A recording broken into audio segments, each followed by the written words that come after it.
मित्रांनो, अबोली या मालिकेच्या आजच्या भागामध्ये काका अबोलीकडे येतात. तेव्हा अबोली त्यांना म्हणते, काका मी तुम्हाला फसवलं नाही, माझ्यावर विश्वास ठेवा. तेव्हा काका सांगतात, अबोली ते मला माहिती आहे, परंतु आता मी त्या विषयावर तुझ्याशी बोलण्यासाठी इथे आलोच नाही, तर तुला घरी न्यायला आलो आहे. तेव्हा अबोली काकांना घरी जाण्यासाठी स्पष्टपणे नकार देत बोलते, काका अंकुश सरांना मनापासून वाटलं की मी घरी यावं, ते मला घ्यायला आले तरच मी घरी येणार, नाहीतर मी त्या चाळीमध्ये पाऊलही टाकणार नाही, असं सांगते. तर ते सर्व काही जुई ऐकत असते. तर इकडे काका अबोलीला म्हणतो, अबोली मला तुझा निर्णय समजतोय, परंतु आज घरी खूप मोठे साहेब येणार आहेत. अंकुशचे गुरु, तर त्याच्या बाबांचे खास मित्र आणि माझ्यासाठी दादांसारखा मोठा भाऊ. त्यामुळे तू आजच्या दिवस का होईना घरी चल. तेव्हा अबोली विचारते, काका तुम्हाला हे सर्व अंकुश सरांनी करायला सांगितलं का? तेव्हा काका नकार देतात. तर दमयंती अबोलीवर खूप चिडते व बोलते, अबोली काय सारखं अंकुश अंकुश करतेस? त्या घरातील बाकी माणसं तुझ्यासाठी महत्त्वाची नाहीत का? तेव्हा अबोली म्हणते, ताई तू बघितलं ना, अंकुश सरांनी किती संतापून मला त्या चाळीच्या बाहेर काढलं, मग आता मी पुन्हा चाळीत अशीच येऊ का?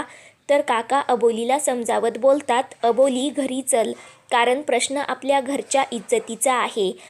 तेव्हा अबोली काकांना सांगते, काका त्या घराची इज्जत सांभाळणं हे माझं कर्तव्यच आहे आणि मला ते आवडलंही असतं, परंतु यावेळी एवढं काही झालंय ना, त्यावरून मला तरी वाटत नाही मी पुन्हा त्या घरात येऊ शकेल. व सांगते, मीही ठरवलंय, जोपर्यंत अंकुश सर मला इथे घ्यायला येत नाहीत ना, तोपर्यंत मी त्या घरी येणारच नाही. त्यानंतर अबोली काकांची माफी मागते. तर काका काहीच न बोलता तिथून जाण्यासाठी निघतात. तर इकडे इन्स्पेक्टर भोसले अंकुशकडे येतो व प्रतापरावांच्या कन्स्ट्रक्शन साईटवर जे काही चाललं आहे ना, ते सर्व अंकुशला सांगतो. तेव्हा अंकुश बोलतो, धाड टाकली की सर्व काही आपल्या लक्षात येईल. तर तेव्हा अंकुश भोसलेंकडून कन्स्ट्रक्शन साईटवरच्या मटेरियलचे काही रिपोर्ट मागवतो. तर इकडे नीता सर्वांनाच आवरा म्हणून ओरडत असते. तेव्हा आजी रमाला म्हणते, रमा ही जरा जास्तच नाचत आहे. तेव्हा रमा नीताला त्याबद्दल विचारते. तर नीता म्हणते, कारण किरण काकांना ही भेट कायम लक्षात राहिली पाहिजे. त्यानंतर रमा विचार करू लागते, भाऊजी एवढ्या दिवसांनी घरी येत आहेत आणि इथे त्या अबोलीमुळे असं वातावरण आहे. तर इकडे नीता बाहेर येते व शरदला फोन करून सांगते, किरण काका कधीही घरी येतील, तुम्ही लवकर मिठाई घेऊन घरी या. व सांगते, मिठाई थोडी जास्तच आणा, कारण त्या अंकुशला लागेल. त्याला आज अशी मिरची झोंबणार आहे ना की त्याच्या तोंडचं पाणीच पडेल.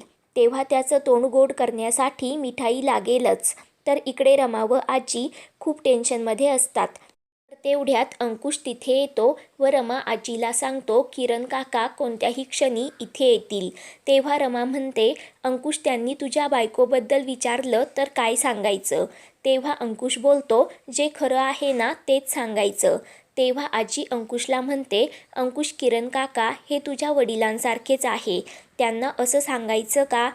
तर तेव्हा अंकुश बोलतो, आजी ते माझ्या वडिलांसारखे आहेत ना, मग त्यांना खरं सांगायला काय अडचण आहे? तेव्हा आजी अंकुशला खूप समजावते, परंतु अंकुश मात्र कोणाचं काही ऐकत नाही. तेवढ्यात बाहेर गाडीचा हॉर्न वाजतो. तेव्हा अंकुश व बाकी सर्वजण लगेच बाहेर येतात. तेव्हा अंकुश आनंदाने किरण कुलकर्णीला सॅल्यूट करतो. तेव्हा कुलकर्णी सर म्हणतात, अंकुश तू तुझ्या वडिलांसारखाच हँडसम आणि रुबाबदार दिसतोयस. त्यानंतर सांगतात, अंकुश ही आपली प्रोफेशनल मीटिंग नसून पर्सनल मीटिंग आहे, त्यामुळे तू मला सर म्हणायचं नाही. तेव्हा अंकुश बोलतो, सर तुमचं माझ्या आयुष्यातील स्थान खूप महत्त्वाचं आहे, मग आदरयुक्त भीती वाटणारच ना. त्यानंतर अंकुश कुलकर्णी सरांचा आशीर्वाद घेतो. त्यानंतर कुलकर्णी सर घरातील बाकी सर्व मंडळींना विचारतात. तेव्हा सर्वजण आनंदाने एकमेकांची विचारपूस करत असतात. तेव्हा कुलकर्णी सर म्हणतात, असं आपुलकीने व प्रेमाने घर भरलेलं दिसलं की घरातील पुरुष कसा आहे ते ओळखता येतं.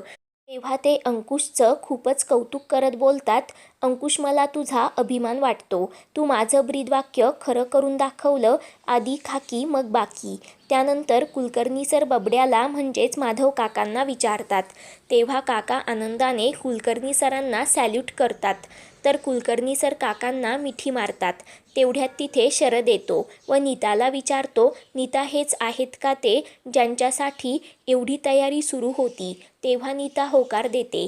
तेव्हा शरद बोलतो, चल मग आपण त्यांना भेटू. तेव्हा नीता मोठमोठ्याने काका काका असं ओरडतच समोर येते. तेव्हा कुलकर्णी सर मात्र नीताला अजिबात ओळखत नाही. तेव्हा ते रमाकडे पाहतात. तेव्हा रमा काकांना सांगते, ही नीता. तेव्हा कुलकर्णी सर म्हणतात, म्हणजे ही तीच का? जेव्हा लहान होती तेव्हापासून अंकुशमधील अर्धा हिस्सा हिला द्यावा लागायचा. असा डायलॉग ते देतात व विचारतात, अजूनही ही तशीच आहे की बदलली? तेव्हा नीता म्हणते, काका आता मी मोठी झाले आणि माझं लग्नही झालं. तेव्हा ती शरदची ओळख काकांना करून देते. त्यानंतर अंकुश बोलतो, चला घरात. तर कुलकर्णी सर म्हणतात, अंकुश तू घरची रीत विसरलास का? व सांगतात, जोपर्यंत मला घरची लक्ष्मी घरात घेऊन जात नाही ना तोपर्यंत मी त्या घरात येऊ शकत नाही. व अंकुशला सांगतात, बोलव तुझ्या बायकोला. ते ऐकून सर्वांनाच खूप मोठा धक्का बसतो. तेव्हा नीता खूपच खुश होते. तर तेव्हा अंकुश सांगतो, माझी बायको आता इथे राहत नाही. तेव्हा सर विचारतात, मग कुठे राहते? तेव्हा रमा म्हणते, आपण घरात जाऊन बोलूयात. तेव्हा सर अंकुशला विचारतात, काय झालंय?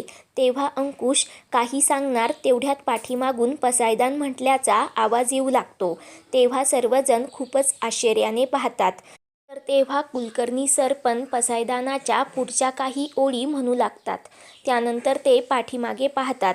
तर पाठीमागे अबोली असते. तिला पाहून सर्वांनाच मोठा धक्का बसतो. तर अबोली खूपच आनंदाने कुलकर्णी सरांना मिठी मारते.